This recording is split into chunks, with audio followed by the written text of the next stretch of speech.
Assalamualaikum warahmatullahi wabarakatuh. Halo adik-adik. Bagaimana kabarnya? Pastinya tetap sehat dan semangat ya untuk belajar. Pada pertemuan kali ini, Ibu akan bahas tentang perbandingan dan skala.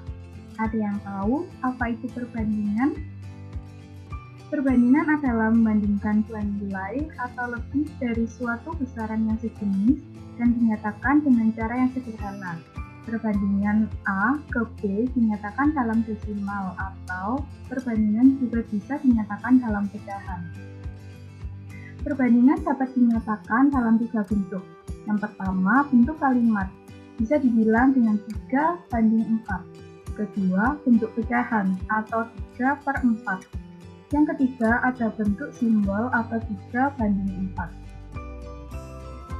Adik-adik juga harus tahu ya hal yang harus diperhatikan dalam perbandingan. Yang pertama, ada besaran-besaran yang akan dibandingkan haruslah merupakan besaran yang sejenis atau setipe. Seperti contoh, minggu dan hari adalah besaran yang sejenis, yaitu tentang waktu. Tetapi tidak dapat membandingkan antara hari, waktu, dengan kilogram atau massa.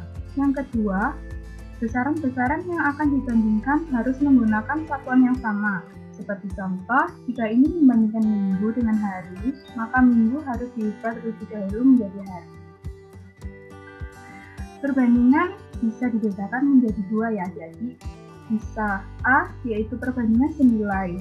Perbandingan senilai cirinya yaitu jika suatu besaran bertambah, maka besaran yang lainnya juga akan bertambah pula. Yang kedua ada perbandingan berbalik nilai. Ciri dari perbandingan berbalik nilai adalah jika suatu besaran bertambah, maka besaran lainnya akan berkurang. Contoh dari perbandingan senilai yaitu, misalkan terdapat dua besaran, A yaitu A1, A2, A3 sampai dengan AN, lalu B, B1, B2, B3, lanjut sampai Dn, yang berkorespondensi satu-satu, maka A dan B disebut berbanding senilai. Jika untuk ukuran A semakin besar, maka untuk ukuran B semakin besar pula. Cara menyelesaikan perbandingan yaitu yang pertama, jika dicari banyak pensil yang dibeli dengan besar, uang untuk membayar bentuk umum dari perbandingan senilai adalah A1 banding B1 sama dengan A2 banding B2. Contoh yang pertama, misalkan Aiden dapat membeli sejumlah buku sesuai dengan jumlah uang yang Aiden punya. Jika harga satu buah buku sama dengan 6.500, maka harga 4 buah buku adalah, jika kita misalkan dengan N sama dengan 4 dikali 6.500, yaitu 26.500. Maka uang yang harus dibayar oleh Aiden sejumlah 26.000. Dan jika makin banyak buku yang dibeli oleh Aiden, maka banyak pula harga yang harus dibayarnya. Perbandingan seperti ini disebut perbandingan senilai. Pada perbandingan senilai, nilai suatu barang akan naik atau turun sejalan dengan nilai barang yang dibandingkan. Yang kedua ada contoh perbandingan berbalik nilai. Misalkan terdapat dua besaran, A yaitu A1, A2, A3 sampai dengan AN. B, B1, B2, B3 sama dengan Bn. Yang berkorespondensi satu-satu, maka A dan B disebut berbalik nilai. Jika untuk ukuran A semakin besar, tetapi ukuran B semakin kecil. Cara menyelesaikannya adalah jika banyak pekerja waktu yang ditetapkan untuk menyelesaikan bentuk umum dari perbandingan berbalik nilai adalah A1 dibanding B2 sama dengan A2 banding B1. Misalkan, jika adalah seorang peternak mempunyai persediaan makanan untuk 50 ekor sapi selama 9 hari. Jika kita menjual 5 ekor sapi, berapa hasil persediaan makanan akan habis? Cara penyelesaiannya adalah dengan 45 ekor sapi selama 9 hari adalah 50 dikurang 5 sama dengan 45. Jika X sama dengan 50 dikali 9 dibagi 45 sama dengan 10. Jadi untuk 45 ekor sapi persediaan makanan akan habis selama 10 hari.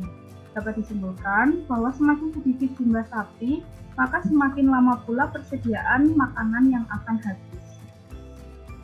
Dapat disimpulkan bahwa semakin sedikit jumlah sapi, maka semakin lama pula persediaan makanan akan habis. Perbandingan antara banyak sapi dengan lama hari persediaan makanan habis adalah perbandingan berbalik nilai. Jadi, pada perbandingan berbalik nilai berlaku hal jika nilai satu barang naik, maka nilai barang yang dibandingkan akan turun dan sebaliknya. Selanjutnya ada skala. Adik-adik, apakah ada yang tahu apa itu skala? Skala adalah perbandingan antara jarak pada gambar dengan jarak sesungguhnya. Skala biasanya digunakan pada denah lokasi, peta, dan rancangan benda. Rumus skala yaitu S sama dengan skala, UP sama dengan ukuran pada peta, US atau ukuran sebenarnya. Jadi rumus skala adalah skala sama dengan ukuran pada peta dibagi ukuran sebenarnya. Jika pada peta tertulis skala 1:5 juta, berarti yang pertama, 1 cm pada peta mewakili 5 juta cm jarak yang sebenarnya. Kedua, 1 cm pada peta mewakili 50 meter jarak yang sebenarnya. Yang ketiga, 1 cm pada peta mewakili 50 km jarak yang sebenarnya. Jadi, skala adalah perbandingan ukuran pada gambar dalam sentimeter dengan ukurannya sebenarnya dalam sentimeter. Tampak bahwa skala menggunakan satuan sentimeter untuk dua besaran yang dibandingkan. Dan perlu diingat bahwa 1 km sama dengan 1000 meter, sama dengan 100.000 cm. Cara menyelesaikan perbandingan, ukuran pada peta atau model kalikan dengan skala, kemudian konversikan ke satuan yang diminta. Seperti contoh yang pertama, misalkan jarak kota A ke kota B pada peta 8 cm. Jika skala yang digunakan 1:5 juta, berapa kilometer jarak kota A ke kota B yang sebenarnya? Ukuran pada gambar bisa dirumuskan dengan skala dikali ukuran sebenarnya. Jadi, ukuran sebenarnya sama dengan 8 cm dikali 500 sama dengan 4 juta cm atau 40 km. Terima kasih, sampai di sini dulu ya pembelajaran kita hari ini. Semoga bermanfaat untuk adik-adik. Wassalamualaikum warahmatullahi wabarakatuh.